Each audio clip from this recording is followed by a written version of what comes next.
ಅರ್ಜಿ ವಿಚಾರಣೆ ಆರಂಭವಾಗಿದೆ. ದರ್ಶನ್ ಪರ ಹಿರಿಯ ವಕೀಲ ಮುಕುಲ್ ರೋಹಟಗಿ ವಾದ ಮಂಡನೆ ಮಾಡೋದಕ್ಕೆ ಮುಂದಾಗಿದ್ದಾರೆ. ಒಟ್ಟಾರೆ ಸದ್ಯಕ್ಕೆ ಸುಪ್ರೀಂ ಕೋರ್ಟ್ನಲ್ಲಿ ಇವತ್ತು ದರ್ಶನ್ ಬೇಲ್ ಅರ್ಜಿಯ ವಿಚಾರಣೆ ನಡೀತಾ ಇದೆ. ಹಲವಾರು ಕಂಪ್ಲೇಂಟ್ಗಳನ್ನು ಮಾಡಿದ್ರು. ಇಲ್ಲಿ ದರ್ಶನ್ ಪ್ರಮುಖವಾಗಿ ಜೈಲಿನಲ್ಲಿ ನನಗೆ ಬಹಳನೇ ತೊಂದರೆ ಆಗ್ತಾ ಇದೆ, ಕಿರಿಕಿರಿ ಮಾಡ್ತಾ ಇದ್ದಾರೆ, ನನಗೆ ಮೂದಲಿಕೆ ಮಾಡ್ತಾ ಇದ್ದಾರೆ, ಟೀಸ್ ಮಾಡ್ತಾ ಇದ್ದಾರೆ, ಟ್ರಿಗರ್ ಮಾಡ್ತಾ ಇದ್ದಾರೆ, ಪ್ರಚೋದನೆ ಕೊಡ್ತಾ ಇದ್ದಾರೆ, ನಾನು ಜಗಳಕ್ಕೆ ಬರಲಿ ಅಂತ ನನಗೆ ಪ್ರಚೋದನೆ ಕೊಡ್ತಾ ಇದ್ದಾರೆ. ಆಮೇಲೆ ಈ ರೀಸನ್ ಇಟ್ಕೊಂಡು ನನಗೆ ಬೇಲ್ ಮತ್ತಷ್ಟು ಕ್ಯಾನ್ಸಲ್ ಆಗಬೇಕು ಅನ್ನುವಂಥ ಆಲೋಚನೆ ಇದ್ರೂ ಇರಬಹುದು. ಹಾಗೆ ಜೊತೆಗೆ ವಿಚಾರಣೆ, ಅದರಲ್ಲೂ ಕೂಡ ಸಾಕ್ಷಿಗಳ ವಿಚಾರಣೆ ಬಹಳಷ್ಟು ಲೇಟ್ ಆಗ್ತಾ ಇದೆ. ಇದರಿಂದ ನನ್ನ ಸಿನಿಮಾ ಜೀವನಕ್ಕೂ ಕೂಡ ಎಫೆಕ್ಟ್ ಆಗುತ್ತೆ ಅಂತ ಹೇಳಿ ಹಲವಾರು ವಿಚಾರಗಳ ಕುರಿತಂತೆ ಬೇಲ್ ಬೇಕು ಎನ್ನುವಂಥ ನಿಟ್ಟಿನಲ್ಲಿ ಭಾರಿನೇ ಕಂಪ್ಲೇಂಟ್ಸ್ಗಳನ್ನು ಒಂದರ ಹಿಂದೆ ಒಂದರಂತೆ ಅರ್ಜಿಯನ್ನು ಹಾಕ್ಕೊಂಡಿದ್ರು. ಈಗ ಈ ವಿಚಾರಕ್ಕೆ ಸಂಬಂಧಪಟ್ಟಂತೆ ಸುಪ್ರೀಂ ಕೋರ್ಟ್ ಕೂಡ ಸೂಚನೆ ಕೊಟ್ಟಿತ್ತು ಜೈಲಾಧಿಕಾರಿಗಳಿಗೆ ಇದಕ್ಕೆ ವಿಚಾರಕ್ಕೆ ಸಂಬಂಧಪಟ್ಟಂತೆ ಸೂಕ್ತ ಸಾಕ್ಷ್ಯಾಧಾರಗಳು ಬೇಕು ಅಂತ. ಹಾಗಾಗಿ ಜೈಲಾಧಿಕಾರಿಗಳು ಈಗಾಗಲೇ ಅಲ್ಲಿರುವಂಥ CCTV ಫುಟೇಜ್ ಮತ್ತು ಇರುವಂಥ ಎಕ್ಸಾಕ್ಟ್ ಅಲ್ಲಿ ಪರಿಸ್ಥಿತಿ ಹೇಗಿದೆ ಅನ್ನುವಂಥದ್ದನ್ನು ಜಡ್ಜ್ ಅವ್ರಿಗೂ ಕೂಡ ಮನವರಿಕೆ ಮಾಡುವಂಥ ನಿಟ್ಟಿನಲ್ಲಿ ಎಲ್ಲ ತಯಾರಿಯನ್ನು ಮಾಡ್ಕೊಂಡು ಹೋಗಿದ್ದಾರೆ.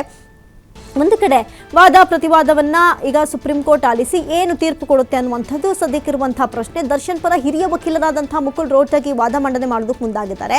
ಈ ಹಿಂದೆ ಅವ್ರಿಗೆ ಬೇಲ್ ಸಿಕ್ಕಿತ್ತು, ಅತಿಯಾದ ಬೆನ್ನು ನೋವು ಅಂತ ಹೇಳಿ ಅವರು ಬೇಲ್ ತಗೊಂಡಿದ್ರು. ಅದಾದ್ಮೇಲೆ ಸಾಕ್ಷಿಗಳ ಜೊತೆಯಲ್ಲೇ ಓಡಾಡಿದಂತಹ ಪ್ರಸಂಗಗಳಾಗಿರ್ಬೋದು, ಒಂದಷ್ಟು ವಿಚಾರಗಳಿಗೆ ಮತ್ತೆ ಬೇಲ್ ಕ್ಯಾನ್ಸಲ್ ಆಯಿತು. ಇದೆಲ್ಲದರ ನಡುವೆ ಈಗಾಗಲೇ ಹಲವು ತಿಂಗಳುಗಳಿಂದ ಜೈಲು ವಾಸವನ್ನು ಅನುಭವಿಸ್ತಾ ಇರುವಂತಹ ದರ್ಶನ್ ಬೇಲ್ಗಾಗಿ ಇದೀಗ ಸುಪ್ರೀಂ ಕೋರ್ಟ್ನಲ್ಲಿ ಅರ್ಜಿಯನ್ನು ಹೂಡಿದ್ದಾರೆ. ಈ ಅರ್ಜಿಗೆ ಸುಪ್ರೀಂ ಕೋರ್ಟ್ ಹೇಗೆ ಸ್ಪಂದಿಸುತ್ತೆ, ಜೊತೆಗೆ ಈಗಾಗಲೇ 273 ಸಾಕ್ಷಿಗಳ ಪೈಕಿ ಅದರಲ್ಲೂ 10 ಪೈಕಿ ಈ ಒಂದು 273ಗಳ ಪೈಕಿ ಕೇವಲ 10 ಸಾಕ್ಷಿಗಳನ್ನು ವಿಚಾರಣೆ ನಡೆಸಲಾಗಿದೆ. ಹಾಗಾದರೆ ಉಳಿದಂಥ 263 ಸಾಕ್ಷಿಗಳು ವಿಚಾರಣೆ ನಡೆಸೋದು ಯಾವಾಗ? ಅದೆಲ್ಲ ಆಗುವಷ್ಟರಲ್ಲಿ ನನಗೆ ವಯಸ್ಸೇ ಆಗೋಗುತ್ತೆ ಅನ್ನೋದು ಒಂದು ಕಡೆ ದರ್ಶನ್ ವಾದ. ನೋಡಿ, ದರ್ಶನ್ ಪರ ವಕೀಲರಿಂದ ಈಗಾಗಲೇ ವಾದ ಆರಂಭವಾಗಿದೆ. ಪ್ರಕರಣದಲ್ಲಿ ಸುಮಾರು 273 ಸಾಕ್ಷಿಗಳಿವೆ.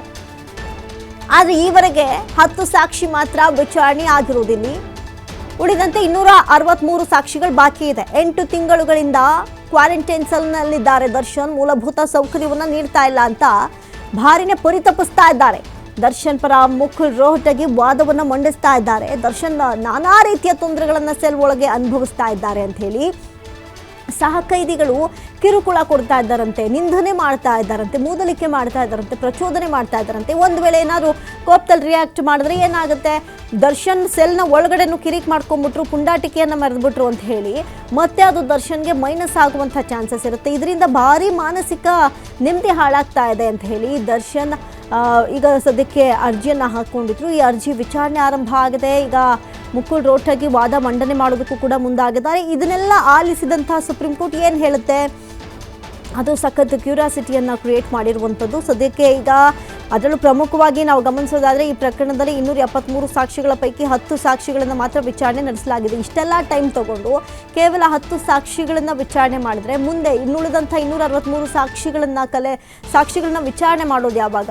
ಜೊತೆಗೆ ಅದಾದ ನಂತರದ ದಿನಗಳಲ್ಲಿ ತನ್ನ ಸಿನಿಮಾ ಜೀವನಕ್ಕೆ ಭಾರಿನೇ ಪೆಟ್ಟು ಬೀಳುತ್ತೆ, ಹೊಡೆತ ಬೀಳುತ್ತೆ, ಎಲ್ಲ ವಿಚಾರಗಳನ್ನು ಮುಂದಿಟ್ಕೊಂಡು ಈಗ ವಾದ ಮಂಡನೆ ಮಾಡೋದಕ್ಕೆ ಮುಂದಾಗಿದ್ದಾರೆ. ಇದರ ನಡುವೆ ಜೊತೆಗೆ ಬೆನ್ನು ನೋವು ಕೂಡ ಈಗ ಈ ಹಿಂದೆ ಹೇಳ್ಕೊಂಡಿದ್ರು, ಆ ರೀಸನ್ ಕೊಟ್ಟಿದ್ರು. ಈಗ ಆ ರೀಸನ್ ಹೇಳ್ತಾ ಇಲ್ಲ, ಅದ್ರ ಬದಲಾಗಿ ಬೇರೆ ಬೇರೆ ರೀಸನ್ಸ್ ಹೇಳ್ತಾ ಇದ್ದಾರೆ. ಈ ಎಲ್ಲ ರೀಸನ್ಸ್ಗಳನ್ನ ಸುಪ್ರೀಂ ಕೋರ್ಟ್ ಹೇಗೆ ಪರಿಗಣಿಸುತ್ತೆ ಅನ್ನೋದು ತುಂಬ ಮ್ಯಾಟ್ರ್ ಆಗುತ್ತೆ.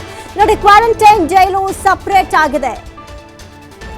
ಯಾರ ಬಳಿಯೂ ಮಾತನಾಡೋದಕ್ಕಾಗ್ತಾ ಇಲ್ಲ. ಸುಮಾರು 50 ಜನ ಸಂದರ್ಶನಕ್ಕೆ ಅವಕಾಶ ನೀಡಲಾಗಿದೆ.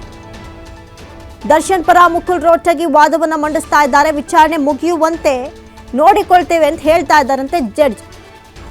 ನೋಡಿ, ಇಲ್ಲಿ ಪ್ರಮುಖವಾಗಿ ನಾವು ಗಮನಿಸೋದಾದ್ರೆ ಕ್ವಾರಂಟೈನ್ ಜೈಲು ಸಪ್ರೇಟ್ ಆಗಿದೆ. ಯಾರ ಬಳಿಯೂ ಮಾತನಾಡೋದಕ್ಕಾಗ್ತಾ ಇಲ್ಲ. ಸುಮಾರು 50 ಜನ ಸಂದರ್ಶನಕ್ಕೆ ಅವಕಾಶವನ್ನ ನೀಡಲಾಗಿದೆ. ದರ್ಶನ್ ಪರ ಮುಕುಲ್ ರೋಹಟಗಿ ವಾದ ಮಾಡ್ತಾ ಇದ್ದಾರೆ.